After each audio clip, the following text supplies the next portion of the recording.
So if you think of books as tools of knowledge, the library provides tools of knowledge to researchers so that they can do their research. That's the same kind of philosophy of what I do, is I'm providing tools of research. They just happen to be tools of 3D data, like handheld 3D scanners or the 3D mapping or even a 3D printing. You're getting to scan things that the way you explained it to me early on is like at some point in the future, the idea is that especially these things that are going to be gone from the earth that we'll never have access to outside of a 2D sort of image or written description. What you're trying to do is capture something that's richer, right? Exactly. So, or not necessarily richer, but just as good as the original, right?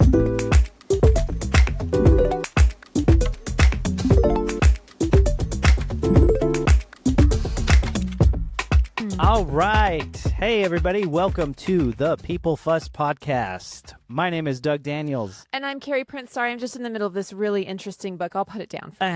Please do, because we are here right now to discuss the fuss about people.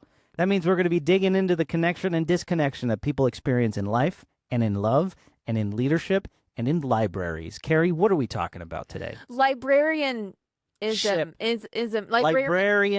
Librarianship. Like stewardship. Okay. Librarianship. We've mentioned this a couple times, but today's episode is about libraries, librarians, and libraryship.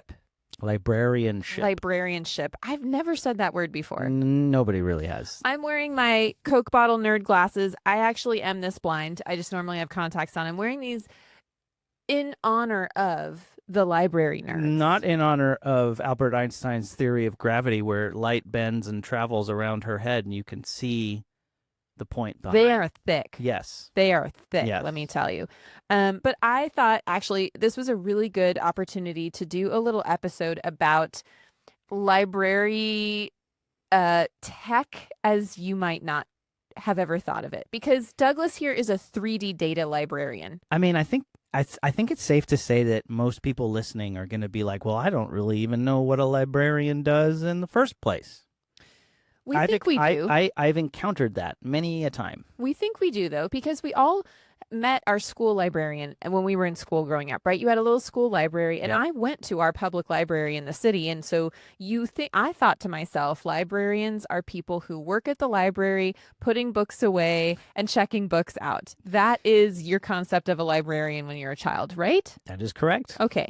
So Douglas here is going to very graciously answer a lot of questions, most of which I kind of know, but some of which actually I probably will learn something new about him, even though I've known him for years at this point. So we're going to dive pretty deep into the world of modern libraries. He works in higher ed academia at a top research library in the whole world.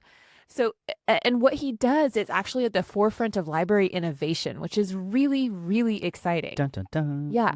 So I'm going to be picking his brain about what he does, but then also we're going to really get deep into like library nerd mode. He's going to be picking that brain. It's on the table right there. We'll get into that in a little bit. In fact, let's kind of dive in right now. So Douglas, what is your official title? I know that you've had like a bit of a change to the lab that you do at UCLA, but like what is your official title? And in a very basic sense, what do you do? My official title is the Emerging Technologies Librarian, and I work at UCLA in the UCLA library. And it's a fancy way of saying that I am kind of focused on 3D data. The emerging tech that we're talking about is 3D printers, 3D scanners, 3D mapping technology.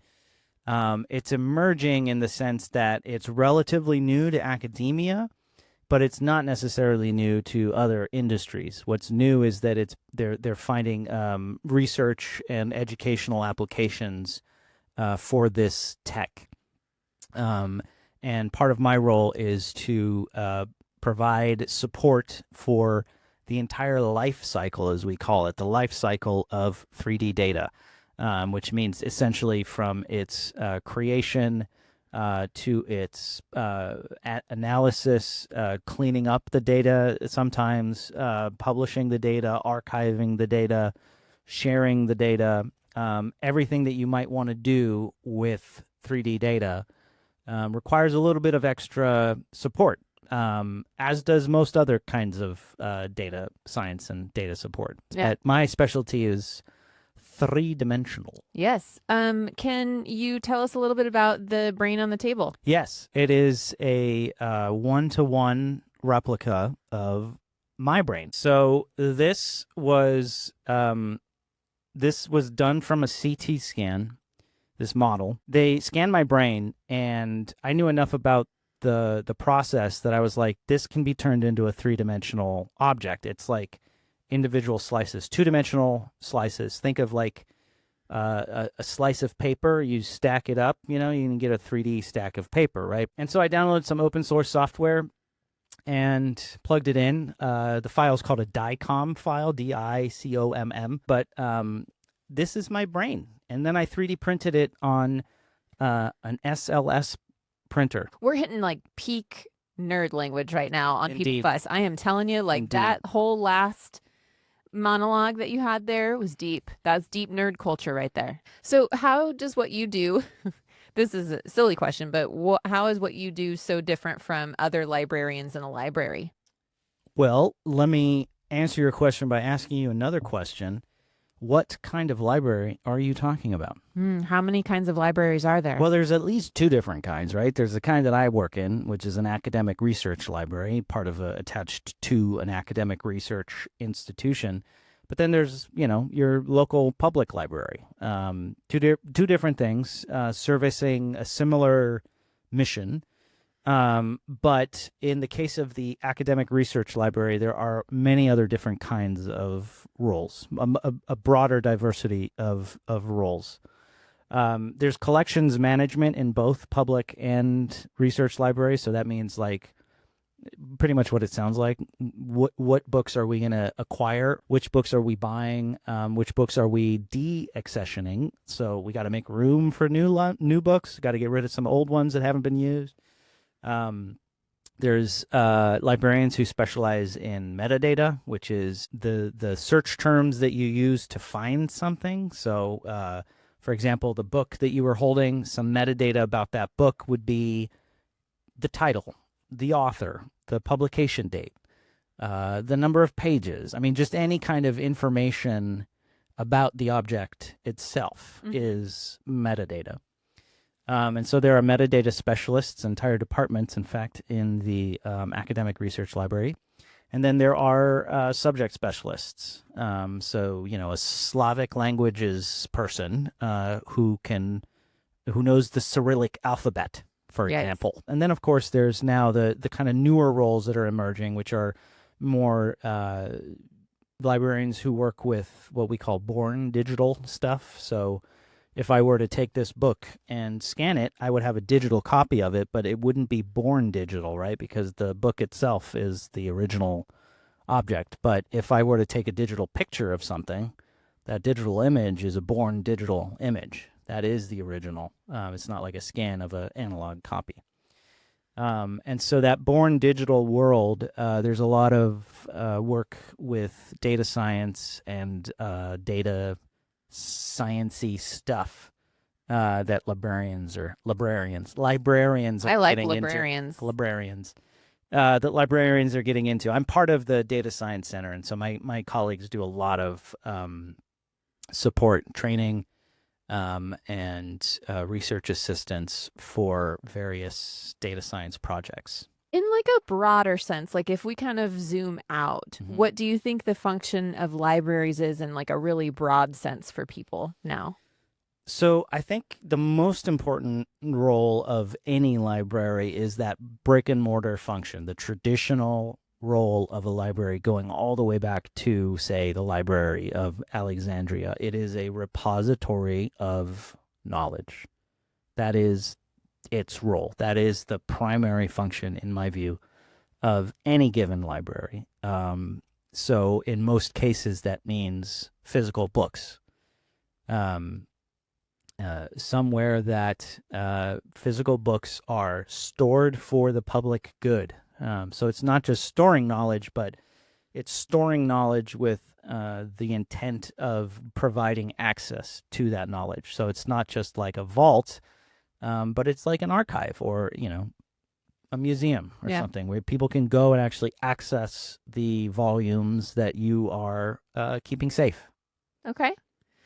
That makes sense to me. But like how many 3D data digital librarian type people, emerging technologies type people, like how many of those folks are even out there right now? One of the things that's unique about my role is because it's so tech centric, some of the people that do work similar to what I do aren't necessarily librarians. They work in a library, but they aren't librarians per se. So what you do, as far as what I understand and what we've talked over through the years, there are huge hurdles still in terms of not what happens between you capturing 3D data and then that data being able to be presented and shared, which to Yeah. me, a library is like, again, the function is a repository of knowledge. But you've said before, what good is this if the person or the researcher doesn't have the capability to see it in a quick and easy way? Yeah. So, similar to why libraries are pursuing, digital subscriptions to various publishing houses, it's because the digital model allows broader access to an item, right? I can email a PDF theoretically an infinite number of times, whereas a book can only be held and read by a person, one person at a time. And so the digitization or the 3D data that I work with can vary in scope. So I can work with something the size of a brain or smaller, or we can be talking about a drone equipped with mapping equipment, lidar, light detection and ranging, a laser. We can get into that, but Mm-hmm. a 3D mapping drone that can like digitize basically an entire valley in a day, and that generates a lot of data, and that requires a lot of hardware. And that hardware isn't necessarily easily accessible or affordable to everybody. And so if you think of books as tools of knowledge, the library provides tools of knowledge to researchers so that they can do their research. That's the same kind of philosophy of what I do is I'm providing tools of research. They just happen to be tools of 3D data, like handheld 3D scanners or the 3D mapping or even a 3D printing. Right. And so, from what I understand, a lot of us have common ways that we are able to receive that information. For example, for many, many years, I think like the Microsoft suite was how we saw things that were, in written format or an Excel, in sort of numbers format. And most people had these programs, then could open a file that someone sent them and see very clearly what the information was. It's my understanding that 3D data doesn't have something like that is Right. universal yet. Yes. I mean, we're getting there. So, like, if I were to email my friends a picture or even text them a picture, I don't have to spend a single thought about how they're going to open that file. Mm-hmm. Everybody can open a digital image. Same thing with PDFs or text documents for the most part. Almost everybody, that you send it to, as long as they can receive it, can open it. Not so with 3D data. Especially from a drone that just did a whole valley, Correct. right? We're talking about individual files that can be multiple gigabytes, if not terabytes, in size. But more than just that, it's the program that opens the 3D data is usually. I mean, there are native viewers now on Windows and OS X on Mac. Native meaning you install your operating system and it already comes with a 3D viewer. Just like you don't need to install special software to open up a digital image, right? You have Windows Media Viewer or Windows Media Player or Sure. whatever. But these native viewers are not very good. They don't really handle high resolution texture files, the color of the model very well. But as you also correctly pointed out, most 3D models that I deal with are way too big to just email in the Mm-hmm. first place. So just getting that file to somebody is difficult. And then being able to, I cannot trust that I can send a file without instructions for somebody to open it. Mm-hmm. It's not as simple as just double clicking and opening up that file. They might not have the software requirement or required to open the file, and they might not have the hardware to be able to open that file. And so that's part of my, as I view it, that's part of my role, is to facilitate the access to that data after the fact. So I help generate it in many cases, but that's not all that I do. Sometimes people already have their data and they just need help with that part of it. And so I kind of have been working on various services to eliminate the need for the end user, as we call them, to have a powerful machine in order to open up large amounts of 3D data. Yeah. How does this stuff relate to like the VR world? Do you see a future where the stuff that you're sending people, like they could put on a headset and like walk through the valley? Yeah, so that is still sort of a little bit pie in the sky because so let's back up for a second. What is 3D data? 3D data in its most basic form is a point cloud, which is exactly what it sounds like. It's a set of points in three-dimensional space. So X, Y, Z coordinates and sometimes RGB values, meaning color. So you can have a black and white 3D data or you can have 3D data with color. Point clouds are very easy for computers to open because computers, even your cell phone, is very good at processing. Like we have very powerful processors in all of our computers now. Rendering 3D data, however, if you take that point cloud and connect those dots into triangles, those triangles are called polygons, which I'm sure you've heard of.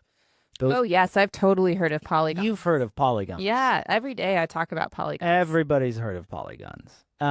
Those polygons then require a graphics card to render them. So when you're talking about a VR headset, I'm assuming you can still view point clouds in VR, but I think what you're talking about is a rendered 3D model. So like a video game. Think of a video game. Mm-hmm. That is still out of reach, mostly because of the hardware limitations. In fact, almost only because of the hardware limitations. Because again, the models that I'm creating are millions of polygons. And in a VR headset environment, your polygon count limit is, I don't know what it is last I checked, but when I was looking at this a few years ago, it was like 10,000. Okay. Mm. And I don't think I've ever 3D scanned anything that was like 10,000 polygons. Like it's just, we just have a higher resolution models than that. Which is great because what you're doing is sort of preserving history in some ways. Right. You're getting to scan things that the way you explained it to me early on is like at some point in the future, the idea is that especially these things that are going to be gone from the earth that we'll never have access to outside of a 2D sort of image or written description. What you're trying to do is capture something that's richer, right?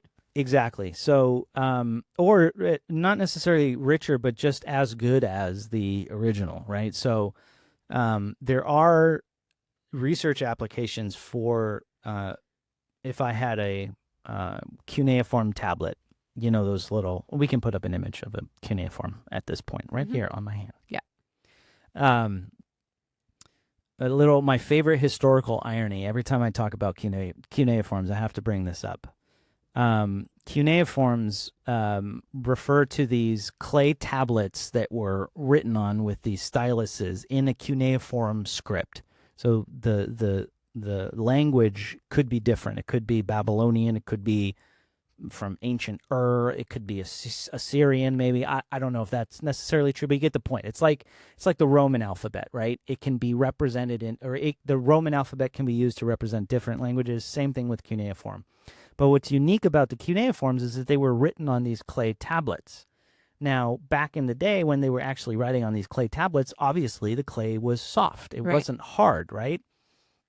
And these city-states would have these clay libraries, these tablets in all of their libraries, as their own, that culture's repository of knowledge. Now, if when a city state fought another city state and conquered it, they did what was natural back then, which is to burn the whole thing to the ground. And what happens when you burn fire clay? It, solidify bakes the clay essentially. So one of the great historical ironies is that these genocidal acts of burning down a culture's library is actually the act that preserved it for posterity, and is why we know about some of these people and details that we know today. But in the process of burning, some of those cuneiforms got really singed and sooty and dirty. And so the carving is a little bit hard to read. Now, when you 3D scan something, part of the post-processing step can be, it doesn't have to be, but usually you're going to apply the texture. One of the last things that you do is to assign color values to each one of those polygons based on the photos, based on the original object. If you toggle the texture on and off of a cuneiform, we can put a link again to cuneiform where you have a little toggle texture button at the top there. The carving itself, what I call the surface geometry of that cuneiform tablet, becomes much more clear. So what was before this really sooty, kind of difficult to read surface, now you can remove that color and just reveal the surface geometry below, and you can actually read the text much more clearly. This is a much safer way of cleaning a cuneiform tablet than by trying to, brush off the dirt or the black or the char or the soot or whatever, because these cuneiform tablets are very delicate. As I scan them, there's little crumbling bits falling off, right? I mean, these things are thousands of years old to begin with, but they're also, they're not carved out of steel. They're carved out of this really kind of ultimately pretty soft material, and it's in a constant state of decay. And so that's one of the cool things that you can do with these 3D scans, is actually kind of reveal carvings or certain things that you couldn't necessarily see with the naked eye. So we're talking a lot about preserving history and being able to impart knowledge, but I also want to talk about the future, because so much of what's happening right now, including some of the politics of knowledge and how it's imparted, where do you think libraries are going, or where do you think the futures of libraries should go? My first part of that answer is always that what I like to call the brick and mortar function of a library is always going to be paramount. It's always going to be the first and most important thing that a library does. Why though? I can give a shout out to one of my colleagues, Diane Mizrahi. She has actually published some studies that she did that show that students who read physical books or printed out PDFs retain the knowledge better than if you just read a digital copy. And so because of that, because of the actually scientifically proven benefits of reading a physical book, because of that, I don't think the brick and mortar function of the library is ever really going to change. We need places to store books. We need to keep printing books in the first place, but then we also need places to store those books so that people can access them without having to buy them and without having to fill their own home with, however many books they want to read. One of the things I wish I could attribute this, because it stuck with me when I read it. Libraries are one of the few places that people are allowed to exist without spending money, without any expectation of anything. Just be quiet. You know what I mean? It's kind of like a park in that way. Like, would anybody want to think to get rid of like parks in your city, like green spaces where people can just go and be? No, right? Same thing with a library. Like, you can just go and be in a library. That alone, I think, is an incredibly valuable service that is provided to the community, setting aside the books that you can check out there. Even setting aside the resources, computing resources, internet resources, job skills building, workshops, people hosting their own little community gatherings and stuff. Like, it's just it's a again, I couldn't put it better myself. It's one of the few places in our society where you can still go and be without any expectation of spending money. Yeah.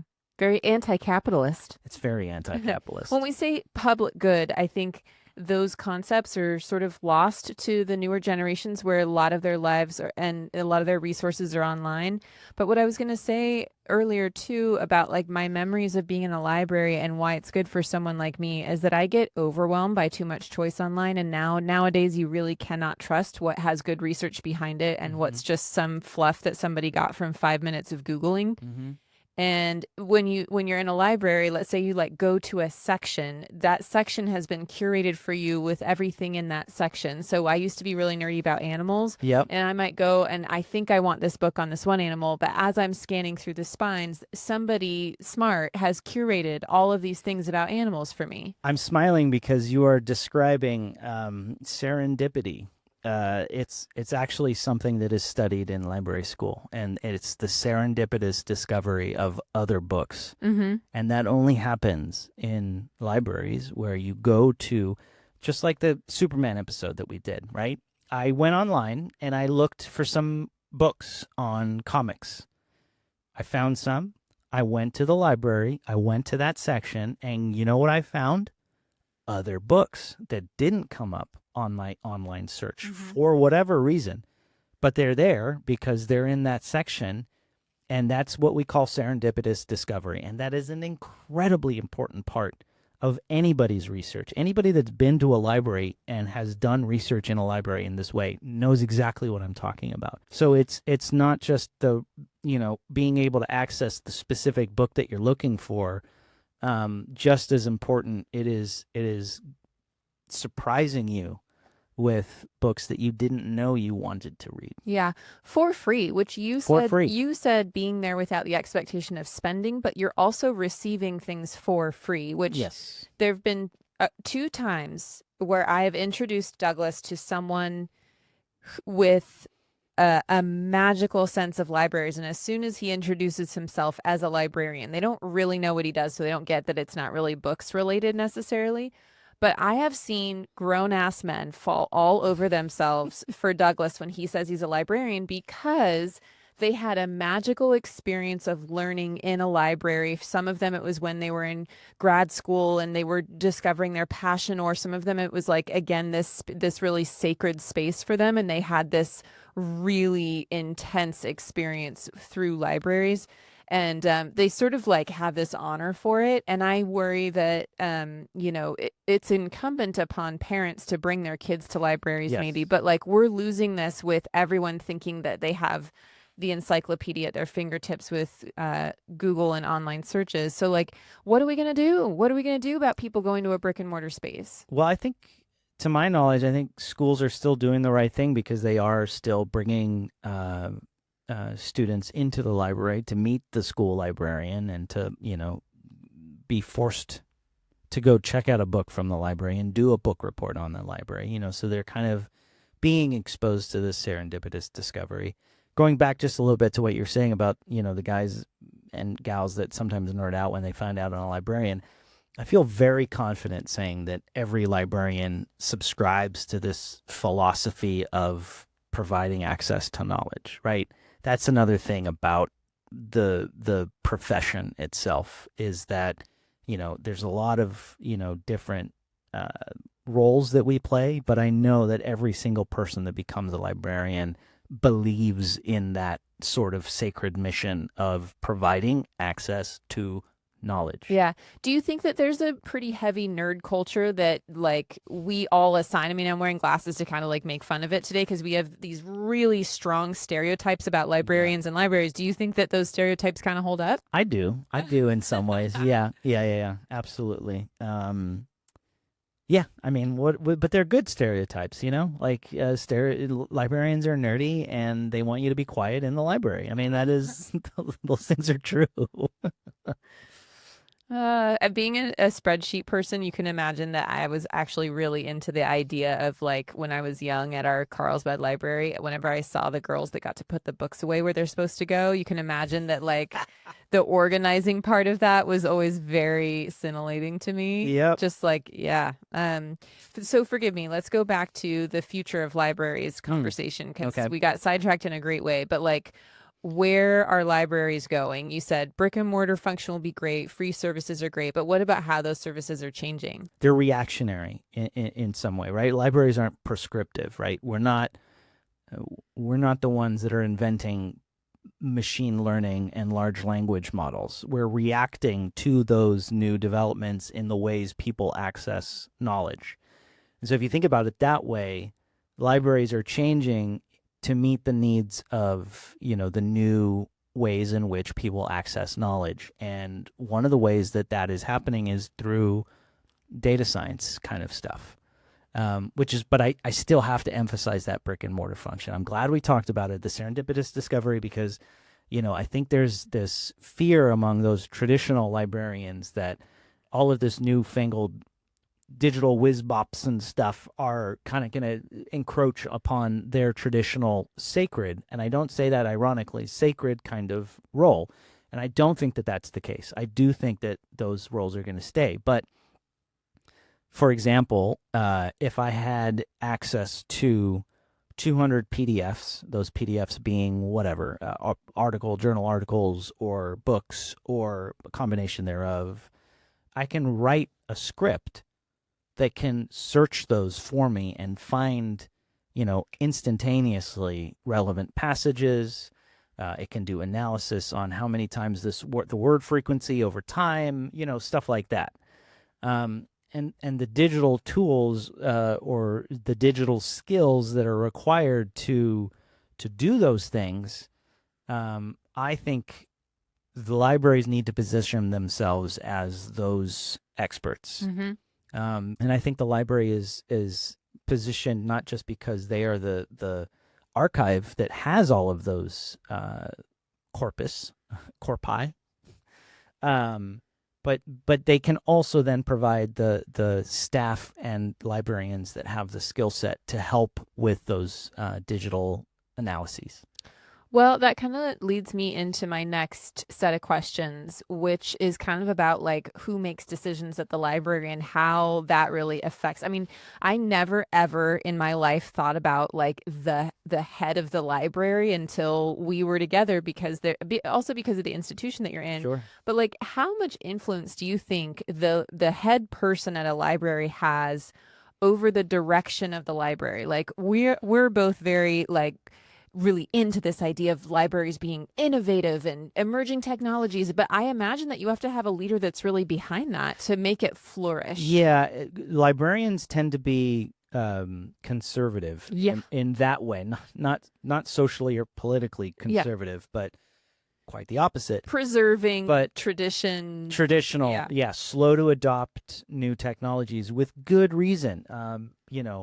Museums are the same way. Mm-hmm. There's this sort of resistance to new tools. The tools are changing so quickly that librarians have a very good reason for being conservative when it comes to adopting new technologies. But having said that, it should be painfully obvious that in the digital world that we live in, some of these tools, some of these changes need to be adopted for libraries to stay relevant, to not just be marginalized as places where books are. Yeah. Okay. Well, can we get into some politics around libraries and books and stuff? Tentatively. Well, the first one is, I think, just a basic thing that is happening and is talked about a lot, which is banning of books. But this is also related to, so my oldest sister gave us some things to think about. She also worked for a library, and we have a long history of book lovers in my family. So she was excited, from what I remember, when she found out that you were dating a librarian. Yes, my whole family was tickled pink about dating a librarian. They thought that was very cool. So she also was curious about things like, content that is inappropriate for one party or another, whether it's either like far left or far right, which libraries they're in and who has access to them.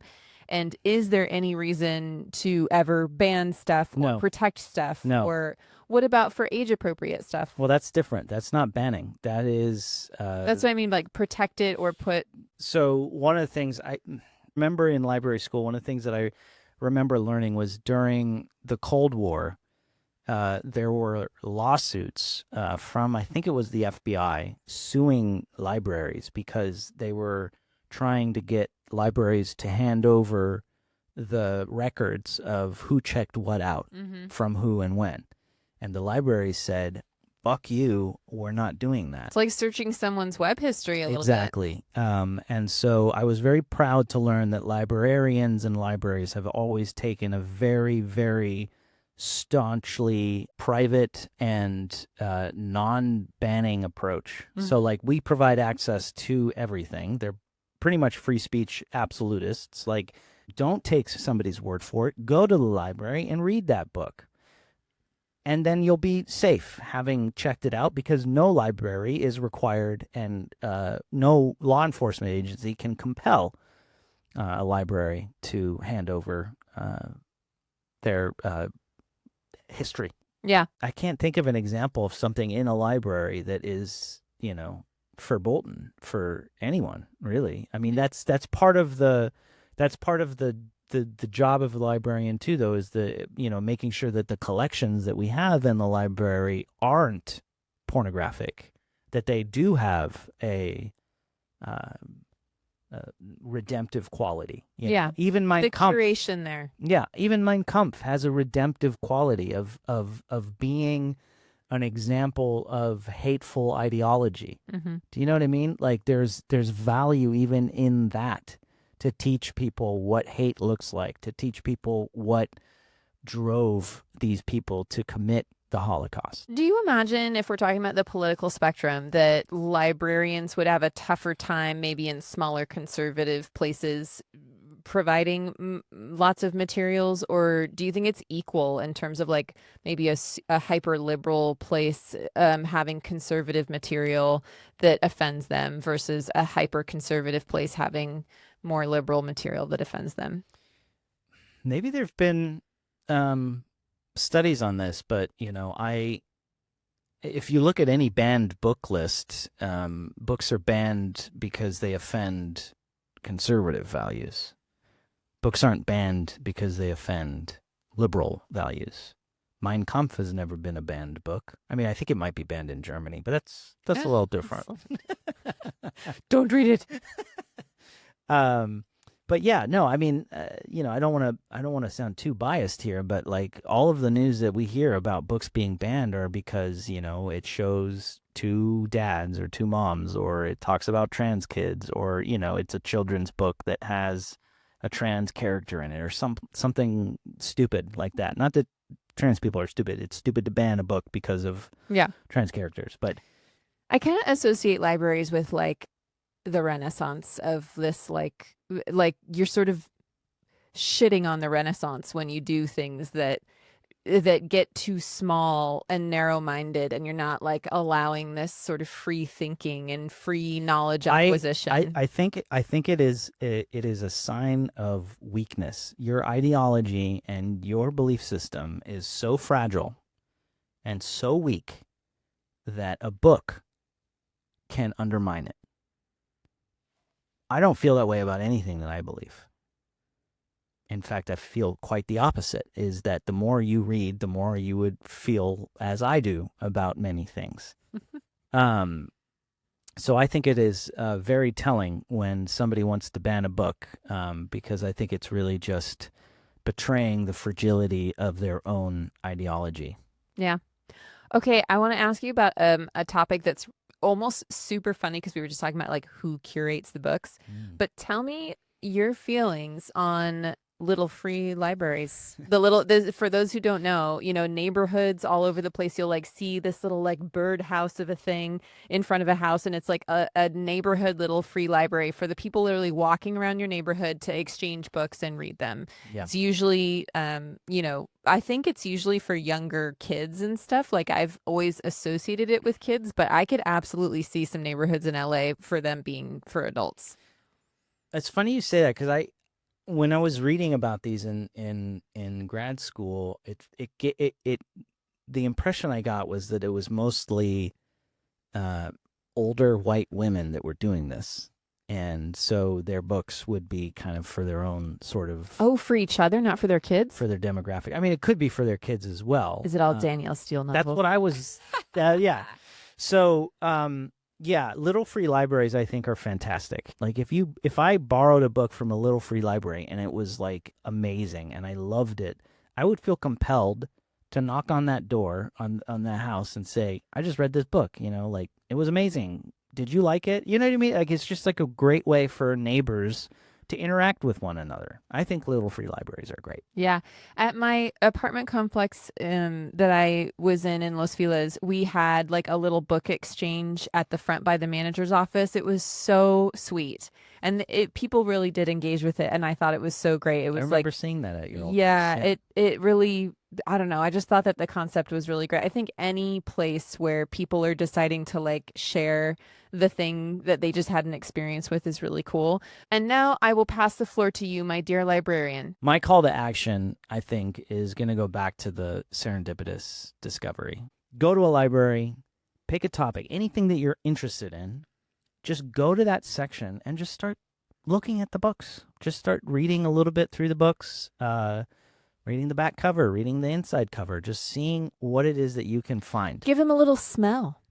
Here's a serendipitous discovery. I was at the National Archives in London, in Kew Gardens. I was doing research on my thesis for the American Revolution. I had all these sources that I wanted to go check, and they were all in the National Archives. And so I would, I had organized them and started requesting them. And every once in a while, I would get a tome which just had multiple pages of meeting notes from various groups during the Revolutionary War in England.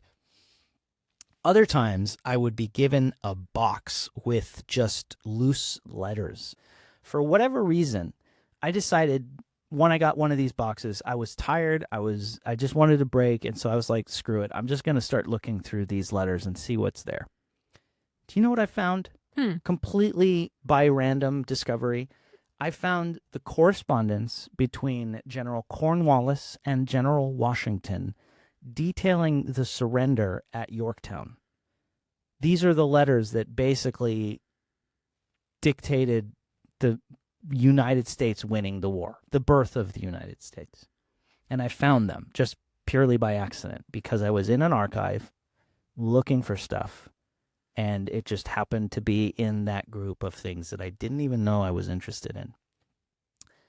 Just a little bit of an example of what serendipitous discovery can do for you. All right, listeners and watchers, you have been charged to experience serendipitous discovery. I like that. I like that for a little call to action. Serendipity. All right.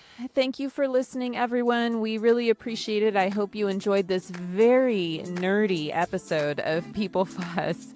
We'll see you next time. Bye.